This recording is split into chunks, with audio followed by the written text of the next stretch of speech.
Hi friends, അസ്സലാമു അലൈക്കും. എന്തൊക്കെ എല്ലാവരും വിശേഷം? നമുക്കിന്നൊരു മീൻ കറിയുടെ റെസിപ്പിയിലേക്ക് പോവാം. അതിക്ക് എന്തൊക്കെ വേണ്ടെന്ന് നോക്കാം. പോയാലോ?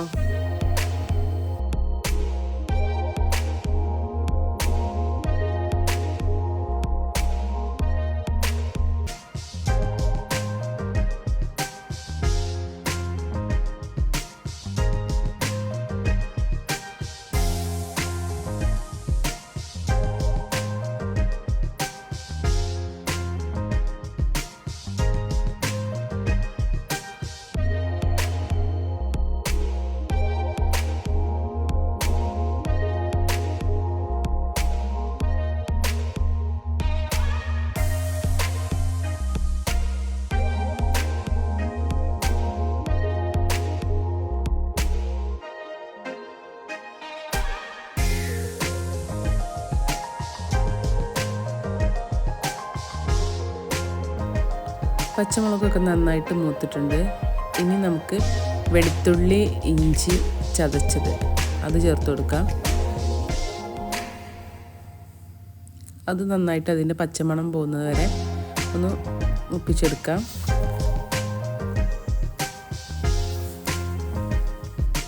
ഇനി അതിലോട്ട് ചെറിയുള്ളി ചതച്ച് വെച്ചത് ചേർത്ത് കൊടുക്കാം.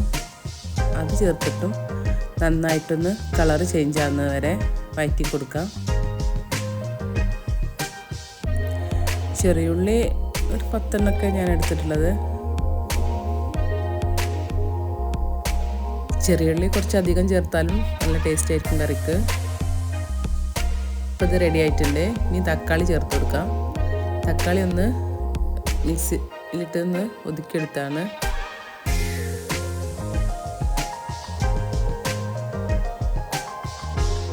തക്കാളി ഒന്ന് വഴണ്ടി വരുമ്പോഴേക്കിന് നമുക്ക് അതിലേക്കുള്ള മസാലപ്പൊടികൾ ചേർത്ത് കൊടുക്കാം.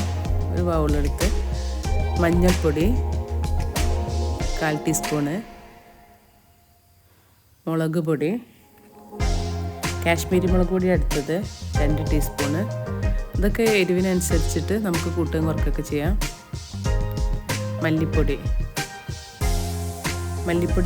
2 സ്പൂണാണ് എടുത്തിട്ടുള്ളത്. ഇതെല്ലാം കൂടെ നെല്ലിക്ക വലിപ്പത്തിലുള്ള പുളി എടുത്തിട്ടുണ്ടായിരുന്നു. അതിൻ്റെ വെള്ളം കൂടെ കൂട്ടി മിക്സ് ചെയ്ത് കൊടുക്കാം.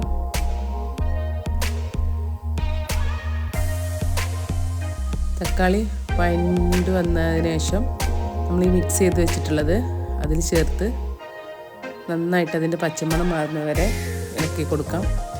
ഇതിങ്ങനെ ചെയ്യണത് എന്താണെന്ന് വെച്ചാൽ പെട്ടെന്ന് കരിഞ്ഞു പോവാതിരിക്കാൻ വേണ്ടിയിട്ടാണ്. നമ്മൾ അങ്ങനെ അതിക്ക് തക്കാളിയുടെ കൂടെ ഇട്ട് കഴിഞ്ഞാൽ ചില സമയത്ത് അടിയിൽ ഒട്ടി പിടിക്കുകയൊക്കെ ചെയ്യുമല്ലോ. ഇങ്ങനെ ചെയ്താൽ ഒട്ടി പിടിക്കില്ല.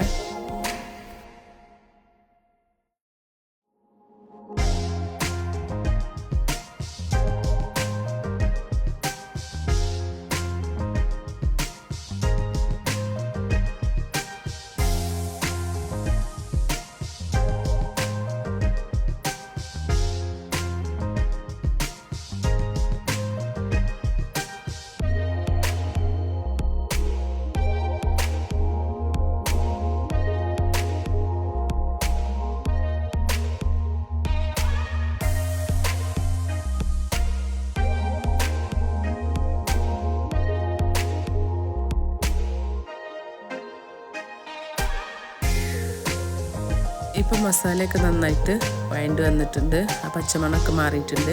ഇനി നമുക്ക് അധികം ആവശ്യത്തിനുള്ള വെള്ളം ചേർത്ത് കൊടുക്കാം. വെള്ളം ചേർത്ത് കൊടുത്ത് ഉപ്പ് നോക്കിയിട്ട് വേണമെങ്കിൽ കുറച്ചും കൂടെ ചേർത്ത് കൊടുക്കാം. എന്നിട്ടിത് അടച്ചു വെച്ച് ഒരു 3 മിനിറ്റ് തിളപ്പിച്ചെടുക്കാം.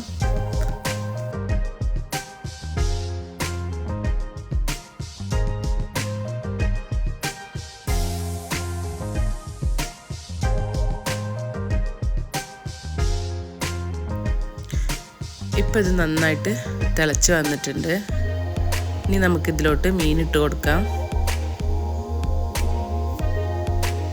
മീനിട്ട് ഒന്നും കൂടെ തിളപ്പിച്ചെടുക്കാം. അതിൻ്റെ വേവ് ആയതിനു ശേഷം സ്റ്റവ് ഓഫ് ചെയ്യാം. ഇനി ഇതിലോട്ട് വേണമെങ്കിൽ തേങ്ങാപ്പാൽ വേണമെങ്കിൽ ചേർക്കാം, ഞാൻ ചേർത്തിട്ടില്ല. മീൻ വെന്ത് കഴിഞ്ഞതിന് ശേഷം കുറച്ച് തേങ്ങാപ്പാൽ ചേർത്തിട്ട് അങ്ങനെ വേണമെങ്കിൽ ചെയ്യാം. ഇത് ചോറിൻ്റെ കൂടെ ചപ്പാത്തിൻ്റെ കൂടെ ഒക്കെ നല്ല ഇതായിരിക്കും. ഇത്രയേ ഉള്ളൂ. അപ്പം നമ്മളെ മീൻ കറി റെഡി ആയിട്ടുണ്ട്. വീഡിയോ എല്ലാവർക്കും ഇഷ്ടമായി എന്ന് വിചാരിക്കുന്നു. എല്ലാവരും ട്രൈ ആക്കി നോക്കണം.